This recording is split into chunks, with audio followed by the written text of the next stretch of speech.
Sunday शाम को जब अगले हफ्ते का ख्याल आता है तो वो जो एक हल्की सी हेवीनेस होती है सीने में, क्या आपको भी होती है? एक सवाल पूछता हूँ आज मैं आपसे। आपकी जॉब स्टेबल है, सैलरी अकाउंट में आती है, फैमिली सिक्योर है, फाइनेंशियली कोई प्रॉब्लम नहीं है, तो फिर संडे इवनिंग को जब अगले हफ्ते की शुरुआत का ख्याल आता है तो वो एक चीज़ जो आपके सीने में हेवीनेस के तौर पर आप फील करते हैं, वो क्या है? क्या वो बोर्डम है, थकान है, या कुछ और है? आज इसी टॉपिक पे बात करेंगे। ये वीडियो आप और आप जैसे लोगों के लिए ही है, जो प्रोफेशनली सेटल्ड हैं, जिनकी जॉब है, इनकम है, रिस्पेक्ट है, लेकिन इसके बावजूद अंदर से कुछ मिसिंग है।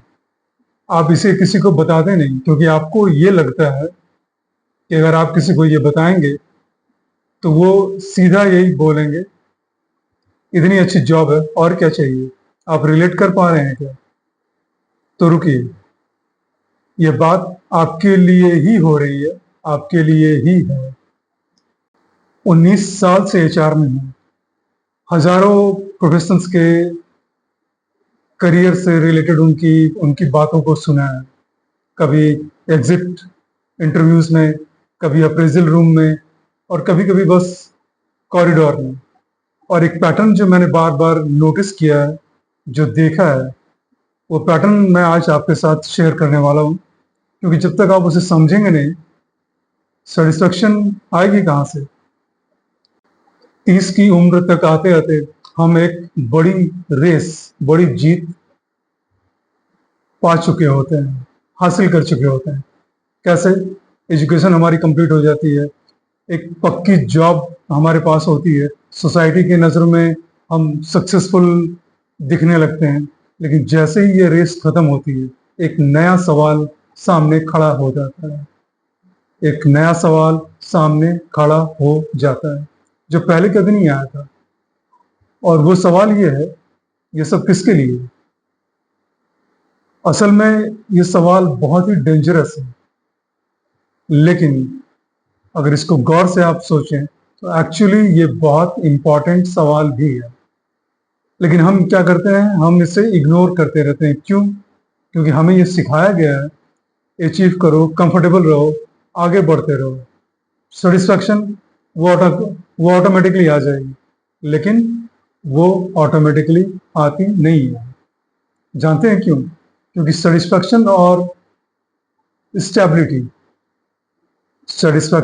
स्टेबिलिटी दोनों दो अलग अलग चीजें हैं। स्टेबिलिटी मिलती है या आती है सिक्योरिटी से।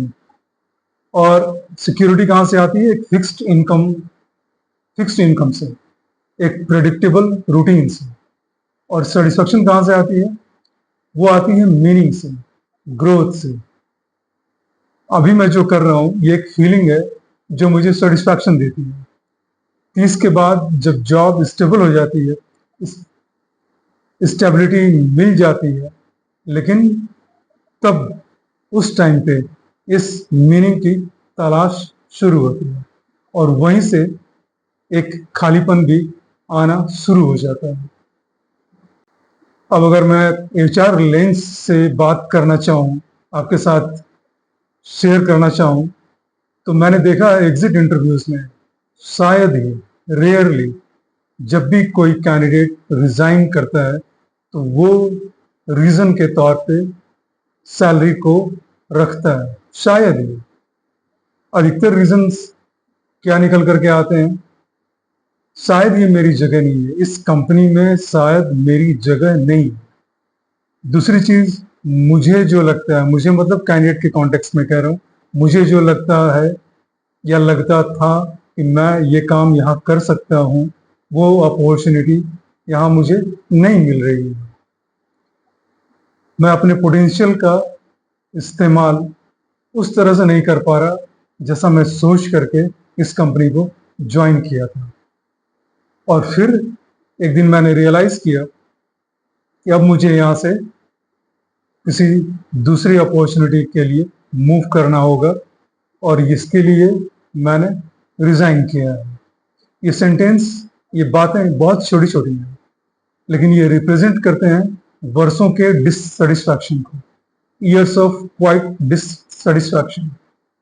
और खास करके अप्रेजल मीटिंग्स में जब मैनेजर कहता है good work same as last year, तो उस इंसान को मतलब कैंडिडेट को, उस एम्प्लॉयज को आप उसके चेहरे का भाव देखिए, एक्सप्रेशन देखिए, उस पर क्या आता है। वो खुशी नहीं होती, वो एक पोलाइट रेजिग्नेशन आपको अपने फीलिंग के थ्रू, एक्सप्रेशन के थ्रू शेयर करता है, क्योंकि उसे पता है जॉब सिक्योर तो है, लेकिन वो अपनी जिंदगी में आगे नहीं बढ़ रहा, फॉरवर्ड स्टेप नहीं ले पा रहा। तो आप जरा इस बात को सोच करके देखिएगा और बताइएगा, शायद या आपने भी कभी ऐसा महसूस किया है, फील किया है क्या। तो अब आप पूछेंगे कि इसका रूट कॉज क्या है, इसका असली कारण क्या है, प्रॉब्लम क्या है। 3 चीजें मैं आपके साथ शेयर करना चाहूंगा जो सेटिस्फैक्शन को ब्लॉक करती हैं। पहला, ग्रोथ का रुक जाना। कैसे? जब हम नई नई नौकरी शुरू करते हैं, अपने करियर की शुरुआत करते हैं, तो बहुत सारा एक्साइटमेंट हमारे पास होता है। हम बहुत ज़्यादा एक्साइटेड होते हैं क्योंकि हमें नया काम सीखने को मिलता है, और उस नया काम सीखने के दौरान नई नई चैलेंजेस आती हैं और उनको सॉल्व करने में हमें मज़ा आता है, सेटिस्फैक्शन मिलता है। ऐसा लगता है जैसे डे बाय डे हम ग्रो कर रहे हैं, लेकिन 2-3 साल बाद वही काम रिपीटेटिव हो जाता है, उसमें हमें कोई चैलेंजेस नहीं दिखती।